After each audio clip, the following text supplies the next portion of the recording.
ये बड़ा interesting problem है, आइडियाज है मेरे पास। नहीं तो कुछ अगर शेयर कर पाए कि ये नहीं, कैसे शेयर ऐसे आइडिया शेयर नहीं करते हैं। टाइम आएगा तो दिखाएंगे अडानी सरकार कैसे बदली जाती है। बट आपने बहुत, देखिए आपने बहुत गहरी बात बोली है। अडानी जी, ये मत सोचिए कि अडानी जी सरकार बदलने से हट जाएंगे, नहीं। मगर जिस तरीके का मोनोपोलाइजेशन हिंदुस्तान में हो रहा है, और अडानी जी उसके सिंबल हैं, सबसे बड़े सिंबल हैं एंड बिल्कुल ब्लेटेंट सिंबल हैं, उससे देश को जबरदस्त नुकसान हो रहा है। उससे हमारी डेमोक्रेसी टूट रही है, हमारे लोगों का पैसा चोरी हो रहा है, हमारे इंस्टीट्यूशंस कोलैप्स कर रहे हैं। तो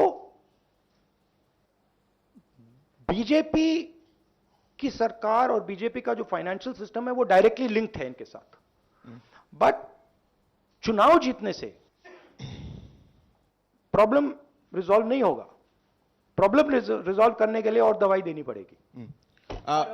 Mr. Gandhi, this side, sir. This side. This. Sir. Sir. Sir, you've been raising Adani issue and crony capitalism for quite some time now. Do you firmly believe that this issue is also resonating and echoing in general public? And if yes, are you going to make this important poll plank in 2024 as you made Rafael in 2029? See, you have to understand where I'm coming from. Okay? I am defending what I consider to be the idea of India. Okay? I believe a free press. I believe independent institutions. I believe fair business practices. These are all the idea of India. And I am defending that idea. And I'm defending that idea how? With the truth. Right? I have a habit of telling the truth. I like speaking the truth. It gives me happiness and joy. Right? And that is what I'm doing. This is not just a political fight.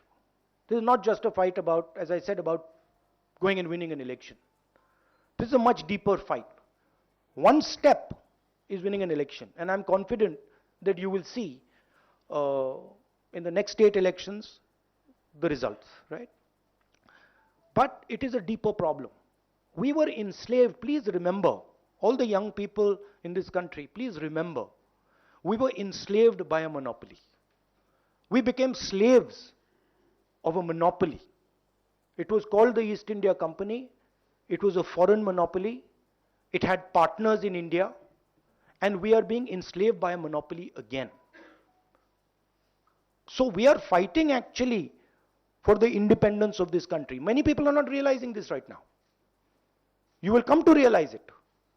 But what is going on is a continuation of the freedom struggle, the fight against monopoly capital which made our country into a slave country.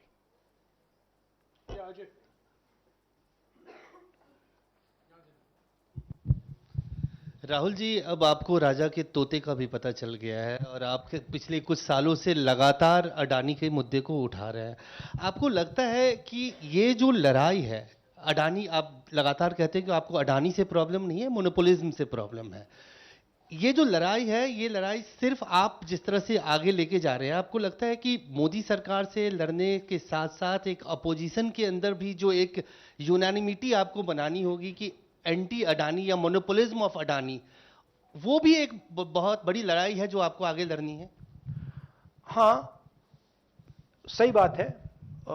But देखिए,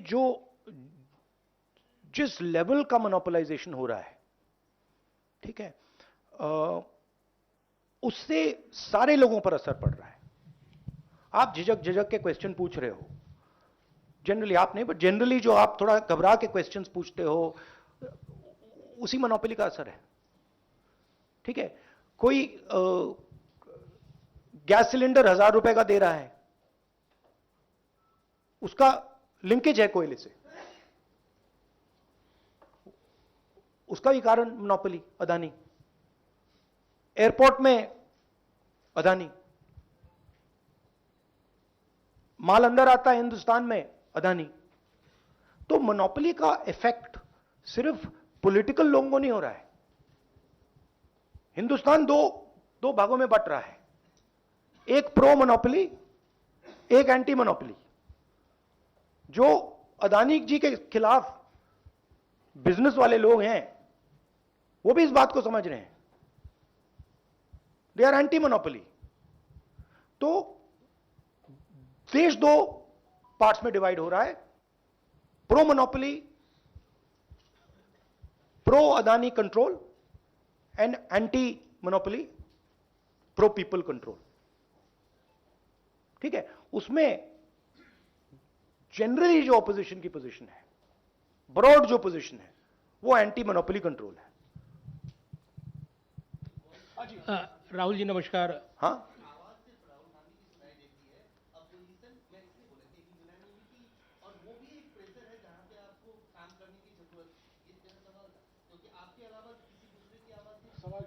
वो तो नहीं, वो तो है, दूसरों की आवाज है। इट इज नॉट दैट दूसरों की आवाज नहीं है। आप लोग थोड़ा ज्यादा मेरे ऊपर फोकस कर जाते हो। राहुल जी नमस्कार। राहुल जी नमस्कार। इधर नहीं नहीं नहीं, मैं अकेला नहीं हूं। ये एक कॉन्सेप्ट है, एक आइडिया है, हिंदुस्तान का एक आइडिया है। मैं अकेला नहीं हूं, करोड़ों लोग खड़े हैं मेरे साथ। वो अलग बात है कि उनके हाथों में लाखों करोड़ रुपए नहीं है, मगर वो सब खड़े हुए हैं, सबको दिख रहा है, सबको दिख रहा है देश में क्या हो रहा है। अदानी जी एज नंबर 1, सबको दिख रहा है। राहुल जी नमस्कार। राहुल जी, मेरा सवाल है, आपने निष्पक्ष, राहुल जी इधर सामने, आपके ठीक सामने। राहुल जी नमस्कार। अब मेरा सवाल है, जिस तरीके से निष्पक्ष न्याय का आपने जिक्र किया है और उसमें भागीदारी रिजर्वेशन को लेकर ओबीसी का आपने जिक्र किया है, कल एक फैसला आया सुप्रीम कोर्ट का, क्या आपका ये जो बयान है इससे जुड़ा हुआ है, या कैसे न्याय कैसे निष्पक्ष सुनिश्चित हो, भागीदारी क्या न्यायपालिका में भी, क्या आप उसका जिक्र करें? आरक्षण का ये इशू स्पष्ट कीजिए। ये देखिए, क्योंकि मराठा आरक्षण को लेकर भी लड़ाई एक सिंबल है। अदानी जी एक सिंबल है। जैसे आपने कहा, मेरा पर्सनली अदानी जी के खिलाफ कुछ नहीं है, ठीक है। मैं स्ट्रक्चर को देख रहा हूं और मुझे स्ट्रक्चर में प्रॉब्लम दिख रही है। अगर अदानी जी का कोई और नाम होता तो मैं उसके बारे में बोलता। तो Adani ji has become a symbol of monopolisation of India, and monopolisation अब सब जगह पहुंच गया है। देखिए, पहले मोनोपोलाइजेशन बिजनेस में था, अब मोनोपोलाइजेशन रेलवेज में आ गया, ट्रांसपोर्ट में आ गया, पोर्ट्स में आ गया, एयरपोर्ट्स में आ गया, यहां आ गया, ईडी सीबीआई में घुस गया। Adani is controlling ED and CBI, brothers. Right? Bombay Airport, he got Bombay Airport by controlling CBI and ED, so he's controlling the country. So that is my problem. Number 1. अब main बात क्या है कि number 1 Adani monopoly, number 2 monopoly जो देश के पिछड़े लोग हैं, दलित लोग हैं, आदिवासी लोग हैं, उनका सरकार को चलाने में उनका रोल ही नहीं है। मैंने उस दिन आपसे पूछ लिया, शायद पूछना नहीं था, बट इसमें इस कमरे में कितने पिछड़े लोग बैठे हैं?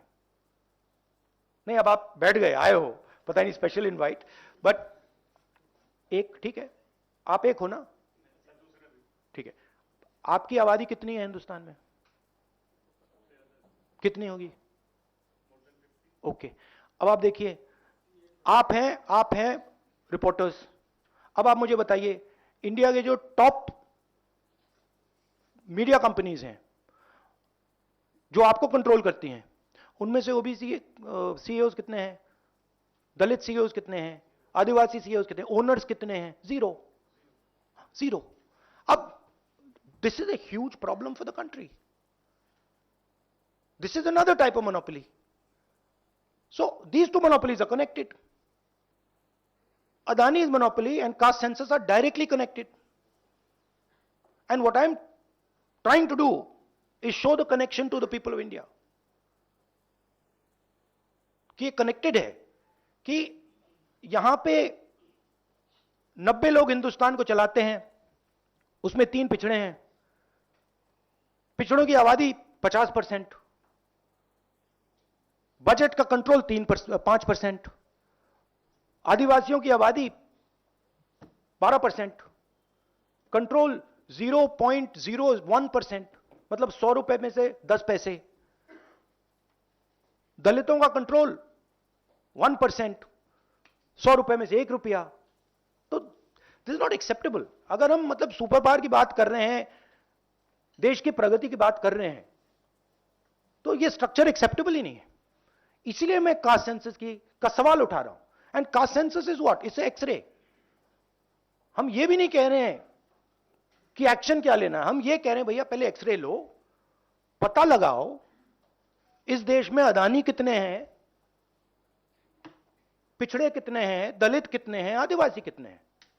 एक बार डेटा आ जाएगा, उसके बाद हम जो हिंदुस्तान के डेवलपमेंट की नेक्स्ट स्टेप है, रेवोल्यूशनरी स्टेप है, उसको हम शुरू कर सकेंगे. तो ये मेरा मेन पॉइंट है. जी अरुण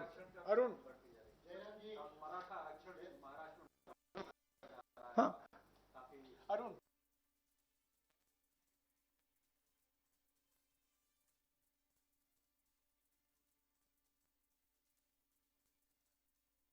क्या ऑप्शन देते हो? ऑप्शन देते हो आईएएस कितने बनेंगे? 300 बनेंगे, 400 बनेंगे हर साल. फिर ऑप्शन देते हो इंजीनियर, डॉक्टर, लॉयर कितने बनेंगे? 1% बन जाएंगे. तो 99% लोगों का क्या होगा? अब उन 99% लोगों को रोजगार कौन देते हैं? छोटे बिजनेस वाले देते हैं. अब कोई पिछड़ा लड़का, कोई दलित लड़का कहता है भैया मैं छोटा सा बिजनेस चालू करना चाहता हूं, 15 सेकंड नहीं चलेगा उसका बिजनेस. क्यों? क्योंकि अदानी खड़ा है, उसको बैंक लोन नहीं मिलेगा. तो ये जो सारे के सारे अनएम्प्लॉयमेंट है, ये सारा का सारा स्ट्रक्चर इस मोनोपोली के कारण हो रहा है.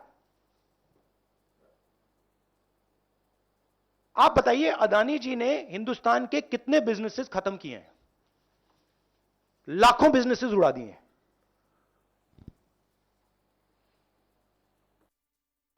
और बिजनेस उड़ाने का क्या मतलब? कि हिंदुस्तान के युवाओं को रोजगार नहीं मिलेगा.